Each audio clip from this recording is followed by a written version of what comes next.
Alright, welcome back to the Losers Round 4. Also, the game that decides the 4th place player in the tournament, with the winner of this going through to a final, and the winner of that going through to the grand final. We've got Choom here in the blue trunks on Mongolians from clan Project Conquerors. His opponent today is Tattoo here in the red trunks on Abbasid, also playing for Project Conquerors. So we're here on Dry River, one of the EGC custom maps.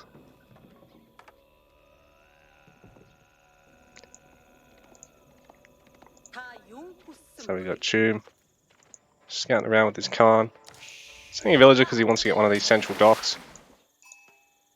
Well, for now, looks like Tattoo is not going to bother going for dock eco. He's just gathering straight from the berries.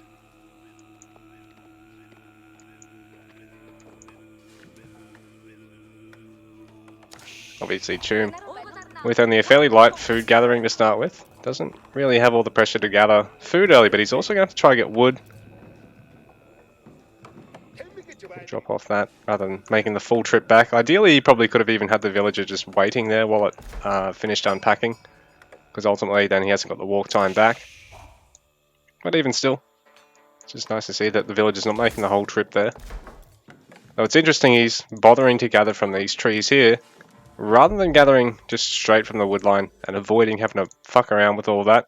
Because ultimately he's going to have to move these villagers back and also start gathering some gold. Whereas Tattoo, already straight in the gold gathering and the food gathering. Though he is going to have to distance gather these trees, probably with the villager. Let's just come out of the town centre. And the one that's making the House of Wisdom right now. So he can get to 50 wood, send one of them to go and make that lumber camp. He's not going to have the joys of being to pack up his structures and just up and move to the next clump of resources. But being a civ with the bonus resources at the berries and the bonus innate gather rate to his gatherers for berries, it's going to be pretty easy for Tattoo. Do not have to worry too much about the sheep. Still just running out with that scout, but this food eco for Choom going to mean that his overall villager economy is stronger. So he's already up to economic population already got those 2 extra gatherers. But Choom's age up's going to be slower here. He's going to have to transfer to keep gathering a bit more wood. To also have to start gathering that gold again a little bit later. So we've already got the age up to military wing here for Tattoo. He wants to really pressure these docks. Choom probably going to want to go for more than one. And I mean, Tattoo's more than likely going to go for one as well further on in the game. But for now, got 1 dock from Choom and none from Tattoo. So he's seen it, knows for sure what his opponent's going for. I mean, you could probably already tell if he had a scout around here. Choom going to actually open with the stables, just allow him to pressure the initial couple of archers that come out. And Tattoo's still going to have to invest in a military production facility, but he's also going for stone, so he's ultimately going to try and get the town centre out here. So, I mean, he could go Eco Wing and actually get Fertile Crescent, get the cheaper town centre, get the cheaper production of any extra drop-off structures and houses he's going to need in the short term here, but said he's going to have access to boot camp, which is a nice infantry health upgrade there. So these are all unique for Abbasid. Mongols got a little bit more, well, a little bit lighter tech tree in the sense that there's slightly less regular techs, but they actually get to improve a lot of their techs, and they also do get a bunch of unique techs that they can also improve. Mostly benefiting the other unique mechanics like making the Khan stronger, making burning down buildings when they get to the burning state. The resources that you get for free as the Mongols, like a little raiding bonus, that gets stronger. You can have a look here on the overview. So signal arrow buff, that raid income, extra torch damage as well. Another raid income bonus, and extra mobility on those carts that you referred to. It's packed up buildings is what they call them. So eventually, one or two of these you have to garrison. Bearing in mind, we're also going to have potential horseman production here from Tomb, although looks like his age up's going to be a little bit delayed in order to fit in the stables.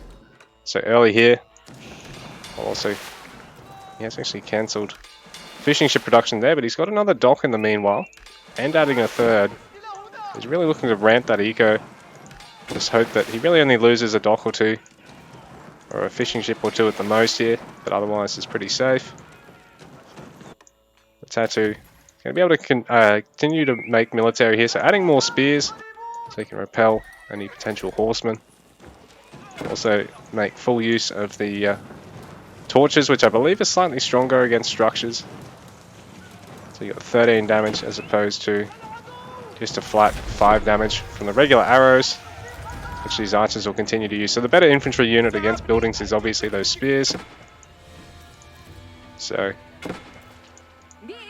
looks as though Tattoo's seen at least one of these other docks. He may not have seen this one, but at least he knows about that top one. So he's even going to add a ramp, the beauty of the Abbasid. They don't have to worry about getting siege engineering from their blacksmith in order to be able to get any H2 siege here.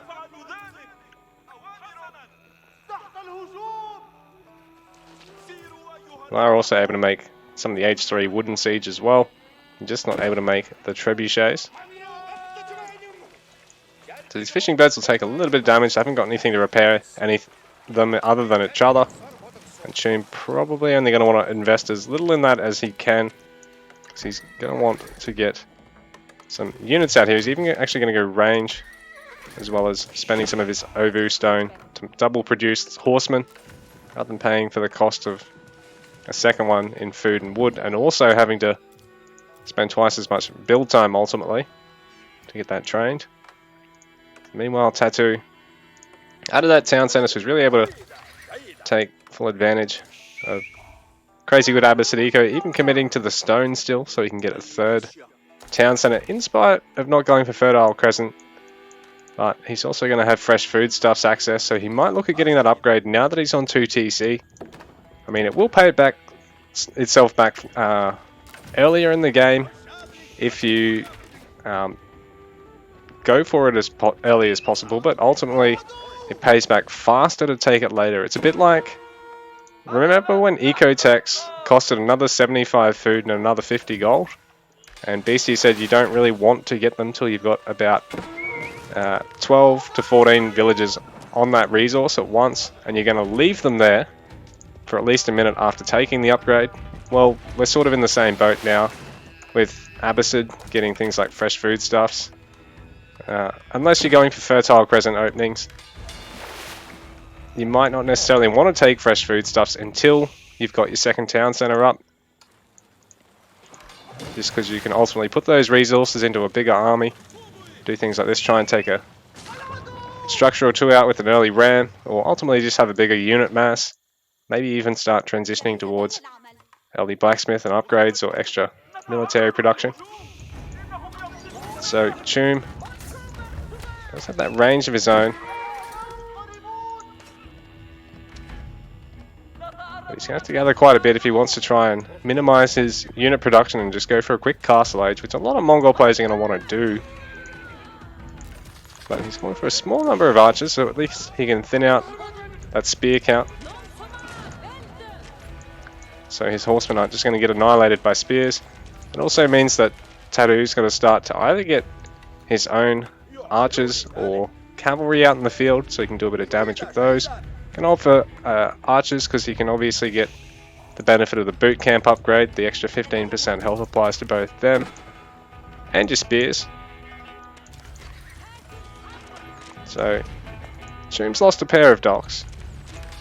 About to lose a third, because even all the range damage here, even from the junk being produced there, not going to be enough. So range really tickles rams. So got that extra ranged armor. And they've just got a nice high health pool. Their infantry and villagers will actually just use torches against them, I believe, while horsemen and ranged units will just use their standard attack.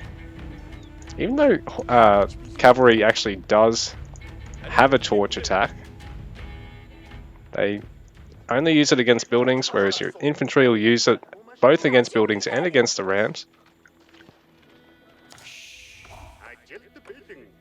So blacksmith access here for Chum, and for now he's just got to park next to the Ovu. Don't know if he's actually going to need it next to the Ovu for anything other than improved siege engineering.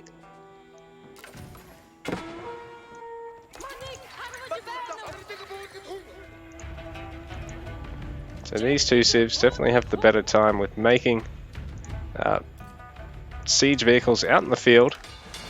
Looks like Chum's been able to replace both those docks. In spite of the early pressure here from Tatu, who's opted for 3 TC, so he hasn't necessarily been able to grow his army as much as possible behind this because he's made that commitment to 3 town centre. I mean, obviously it's a smarter macro choice, but at the same time, when he had Chum up on the ropes there for a little bit with the dock snipes, and before the units really started to come out, he perhaps could have really pressured Chum out of this game early on. Like Chum needs to get these food gatherers back to work. That'll be hurting his eco a little bit to have all of them just idling there. So he's probably going to want to put them all on the berries or take one of these hunts. He's trying to take a fight right now, and I think Chum actually does have a slight advantage in the army here. Well, he probably doesn't want those horsemen too far away, especially considering he knows what his enemy army size is like, but he's also trying to pressure that berries. So there is already a defensive tower there. So Tatu will be able to reform up, try and focus on these archers now that the tower's being taken out. The spear's just sitting back, not wanting to get picked off.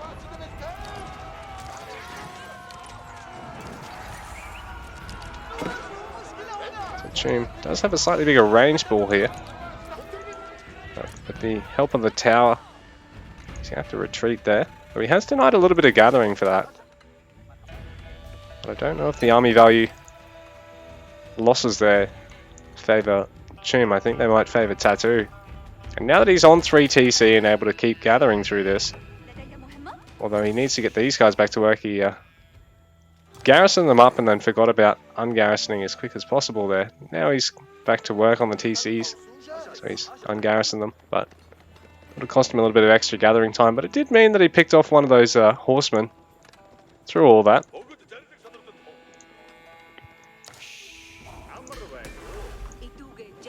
Chum needs to try and get these guys into the fight. He's rallied this up, grouped this up in his other military buildings, but he hasn't actually set a rally point with it, so he's just producing units and they're just sitting there idle instead of actually reinforcing the bowman ball.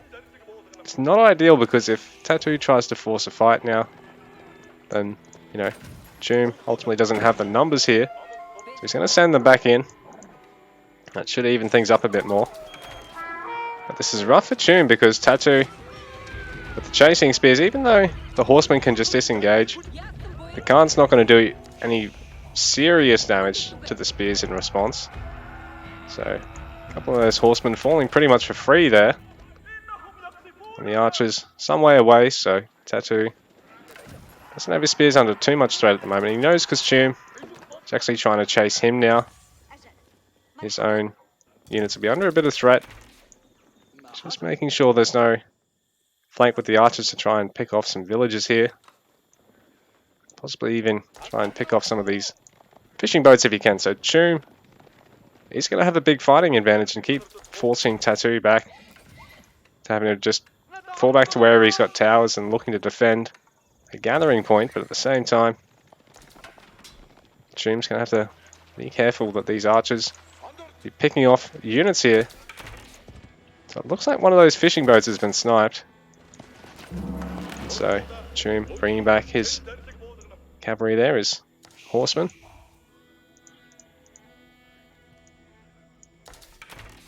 Tatu actually investing in double fortified outpost there. So he's really careful to not get this snipe. Because, I mean, he hasn't taken any water here.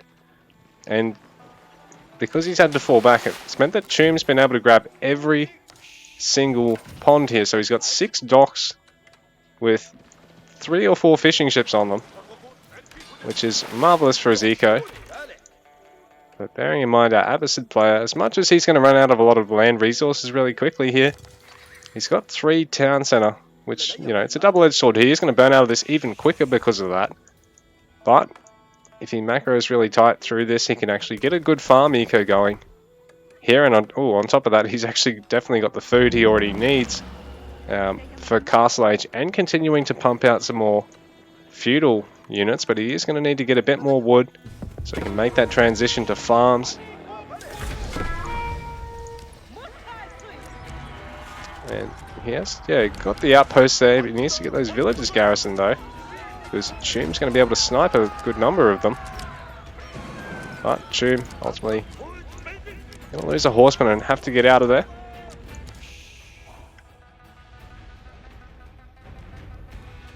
But a bit more gathering time tonight, a bit more villagers being picked off, and Choom's only on 1 TC at the moment. And he's going for Castle Age now. Tattoo's already been able to sneak it in. Tattoo.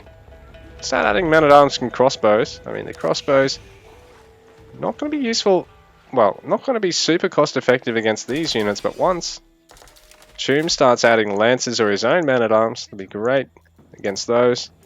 Meanwhile, the men-at-arms being slightly faster, the Tattoo means that Choom is really not going to have anything that hits them hard for a little bit. Although, if you just send in a pair like that, they are ultimately going to die. Well, the crossbows as well, sort of being a little wasted. Tattoo probably could have just looked at grouping the rest of his army up with them, and it would have been a nice fight for him, because these guys, as good as they are against their specific countered units, are pretty shit against the heavy infantry. And with access to those crossbows, as much as they don't have the range of, say, a regular archer, I think they've got slightly less.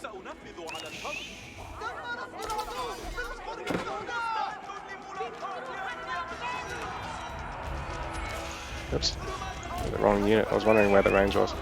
Oh no, it's actually the same range. It's just less than longbow range, like regular archers. These guys actually do have higher base damage than regular archers, so they are more pop efficient as well. Once your players start hitting, you know, that 200 population mark, they can't field any more units than that. So being able to hit harder with the units that you've got is obviously ideal.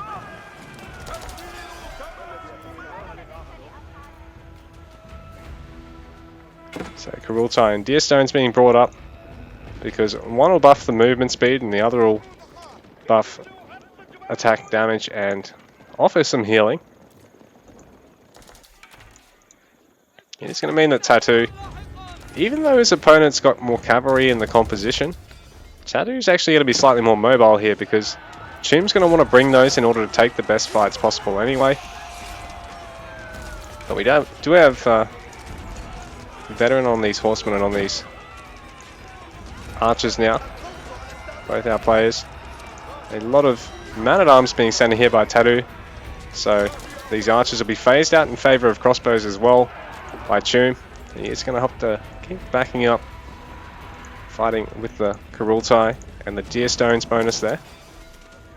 One of these docks is going to go down, and Choom's going to want to start adding lancers if he can afford it, because they'll be a lot more versatile. They'll counter the man-at-arms and the archers and really force Choom to have to commit to crossbows here, because he's just sort of, I mean, forced Tattoo to have to commit to crossbows. Although he is starting to go down that path.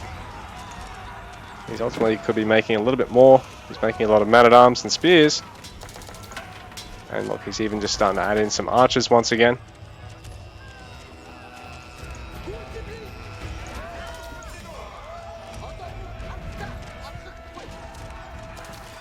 Go back to Choom. He is mostly just getting crossbows in his range. They are more expensive than your archers, but again, they do have higher flat damage and puncture heavy armor. It's nice for Tattoo because while all this fighting's going on, he has snuck a ram out to try and pick off some of these docks. Though Choom, now with a bit more map space here, bringing up his landmarks. More like cart marks. Well, the Cruel Tie not actually being deployed properly there because there was units standing where it was going to go. It's not going to be the greatest of fights here for Choom. But now that it kicks in, Tattoo's going to want to retreat because his opponent's going to reap that nice damage buff. The ram actually just being used on the deer stones for the time being. This is meaning that Choom can actually just come and repair it and also pick the ram off, but in order to repair the deer stones, it's going to be resource commitment. And Tattoo possibly come down and take out this last dock. He's already picked off 2 of them there. There is another 3 up towards the top, still to go for. So the ram being a little overextended there by Tattoo, but he's just going to commit to a mangonel.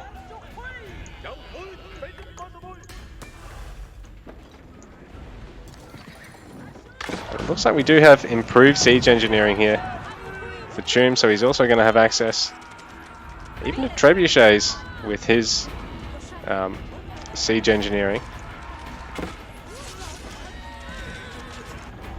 Just bearing in mind, Abbasid player didn't need to take the tech at all, so that's been a nice saving for him. He's been able to make all 4 of these just as he's aged up. A Mongol player only able to make these 2, I believe, and these 2 once you get the siege engineering. No, sorry, you can only make these with siege engineering, and you need improved in order to get the trebs.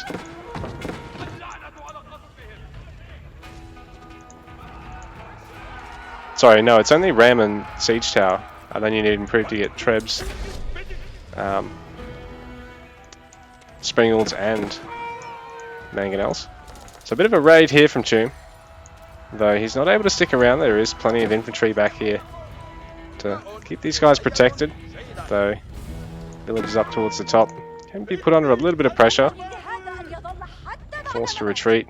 Gather time lost there for Tattoo, but he's got a big score lead at the moment, and Choom having to really protect his army and all these landmarks, not wanting to throw everything away before the fight even begins, but he has got a couple of springles put together with that siege engie, so they will be able to snipe the mangonel before it's able to get any damage off. So that's really smart by Choom. Tattoo still a bit of a score lead here, and I think he's actually going to be up in population, and he is up by about 65 at the moment. This is rough for Choom to try and hold on here. He is going to probably have to retreat even these landmarks in a moment. It looks like everything's been cleaned up inside Tattoo's base, so it looks as though Tattoo's taken second game off Choom.